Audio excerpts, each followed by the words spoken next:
Assalamualaikum warahmatullahi wabarakatuh. Saya Nancy Sofia Oktabella dengan NIM 081. Di sini saya akan menjelaskan tentang pengertian pasar monopoli. Monopoli itu berasal dari bahasa Yunani monos, satu, dan polein, di mana menjual adalah suatu bentuk pasar yang hanya terdapat satu penjual yang menguasai pasar. Jadi monopoli adalah kondisi pasar di mana hanya ada satu pelaku bisnis atau perusahaan yang menjual produk atau komoditas tertentu dan ada hambatan bagi perusahaan atau pelaku bisnis untuk masuk ke dalam bisnis tersebut. Penentu harga pasar adalah seorang penjual atau yang biasa sering disebut dengan monopolis. Monopoli adalah suatu situasi dalam pasar di mana hanya ada satu atau segelintir perusahaan yang menjual produk atau komoditas tertentu yang tidak punya pengganti, yang mirip, dan ada hambatan bagi perusahaan atau pengusaha lain untuk masuk dalam bidang industri atau bisnis tertentu.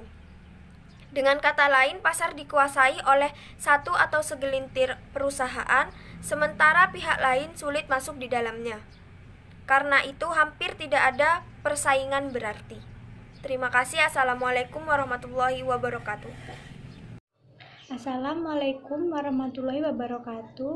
Nama saya Lisna Irnianti, NIM 082 dari kelompok 6. Di sini saya akan meneruskan presentasi dari teman saya. Baik, saya akan menjelaskan tentang materi dua macam monopoli. Yang pertama, monopoli terdiri dari dua macam, yaitu pertama, monopoli alamiah. Monopoli alamiah lahir karena mekanisme murni dalam pasar. Monopoli ini lahir secara wajar dan alamiah karena kondisi objektif yang dimiliki oleh suatu perusahaan, yang menyebabkan perusahaan ini unggul dalam pasar tanpa bisa ditandingi dan dikalahkan secara memadai oleh perusahaan lain. Yang kedua, monopoli artifisial. Monopoli ini lahir karena persengkongkolan atau kolusi politis dan ekonomi antara pengusaha dan penguasa demi melindungi kepentingan kelompok pengusaha tersebut. Monopoli semacam ini bisa lahir karena pertimbangan rasional maupun irasional. Baik, sekian dari saya. Mohon maaf bila ada salah kata. Wassalamualaikum warahmatullahi wabarakatuh.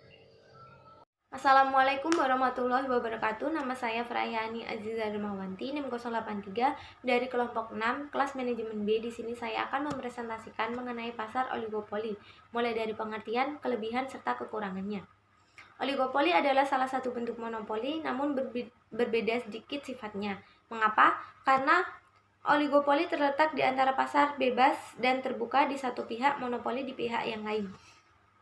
Inti dari oligopoli adalah bahwa beberapa pengusaha sepakat baik tersirat maupun tersurat untuk menetapkan harga produk dari industri sejenis pada tingkat yang jauh lebih tinggi dari harga berdasarkan mekanisme murni di dalam pasar. Pasar oligopoli dibagi menjadi dua bentuk, yaitu pasar oligopoli dengan diferensi produk dan tanpa diferensi produk. Pasar oligopoli dengan diferensi produk yaitu produk yang dihasilkan suatu perusahaan dibedakan dengan perusahaan yang lain.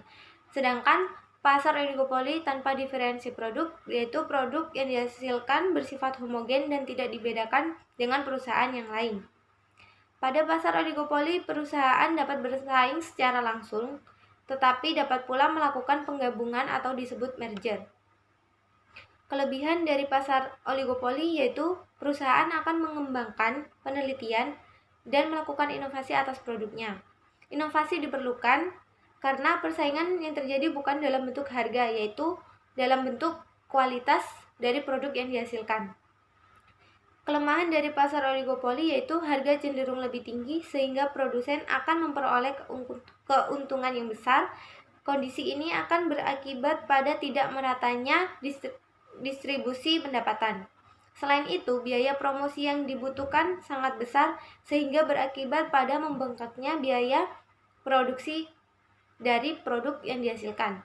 Sekian presentasi dari saya. Apabila ada kesalahan dan kekurangan mohon dimaafkan. Wassalamualaikum warahmatullahi wabarakatuh. Assalamualaikum warahmatullahi wabarakatuh. Nama saya Sandika Wijujayanti, NIM 085 dari kelompok 6. saya akan menjelaskan tentang praktek suap yang merugikan dalam kegiatan berbisnis. Salah satu praktek yang sampai tingkat tertentu juga mengarah pada monopoli dan juga termasuk pasar adalah suap. Suap mengarah pada monopoli karena dengan suap menyuap mencegah perusahaan lain untuk masuk dalam pasar untuk bersaing secara fair. Dengan suap, perusahaan menyuap mendapat hak istimewa untuk melakukan bisnis tertentu yang tidak bisa dimasuki oleh perusahaan lain. Terima kasih. Wassalamualaikum warahmatullahi wabarakatuh. Baik, saya akan meneruskan presentasi dari teman-teman saya. Sebelumnya, nama saya Ahmad Afandi, NIM 086. Jadi, penerusan dari presentasi teman-teman saya yaitu Undang-Undang Anti Monopoli. Dapat dilihat tujuan yang ada di balik Undang-Undang Antitrust di Amerika. Undang-undang antitrust yang paling penting adalah apa yang dikenal sebagai The Sherman Act tahun 1990. Undang-undang ini kemudian disempurnakan oleh The Collection Act dan The Federal Trade Commission Act pada tahun 1914.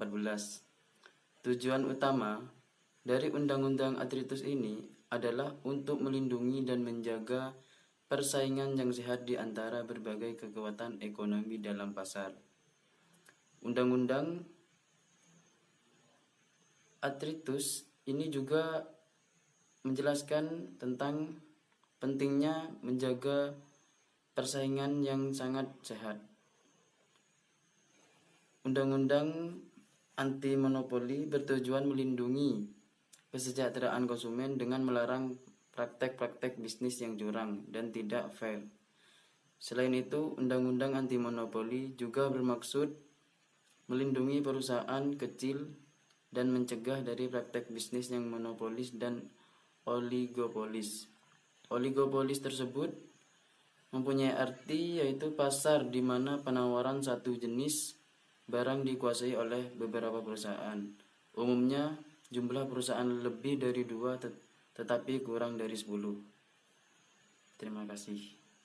Assalamualaikum warahmatullahi wabarakatuh. Saya Qurratul Anisa, NIM 087 dari kelompok 6. Di sini saya akan menjelaskan tentang kesimpulan dari materi yang telah rekan-rekan saya jelaskan tadi. Jadi kesimpulan dari materi tersebut adalah pasar merupakan tulang punggung bagi masyarakat, baik masyarakat menengah atas maupun menengah bawah. Jadi pasar ini sangat dibutuhkan di dalam suatu masyarakat. Pada materi ini disebutkan ada 2 pasar, yaitu pasar monopoli dan pasar oligopoli. Pasar monopoli adalah suatu bentuk pasar yang hanya terdapat satu perusahaan saja di dalamnya. Sedangkan pasar oligopoli ini adalah suatu struktur pasar yang dimana hanya terdapat beberapa produsen yang menghasilkan barang-barang tertentu. Barang-barang yang bersaing. Di sini ada ciri-ciri dari pasar monopoli. Ciri-ciri dari pasar monopoli adalah industri satu perusahaan serta iklan dan iklan tidak selalu dibutuhkan dalam pasar monopoli. Dan dalam pasar oligopoli ini dibutuhkan investasi dan modal yang besar dalam pasar oligopoli sehingga sulit bagi pesaing baru untuk masuk ke dalam pasar oligopoli ini. Sekian kesimpulan dari saya. Semoga dapat bermanfaat. Kurang lebihnya mohon maaf. Wassalamualaikum warahmatullahi wabarakatuh.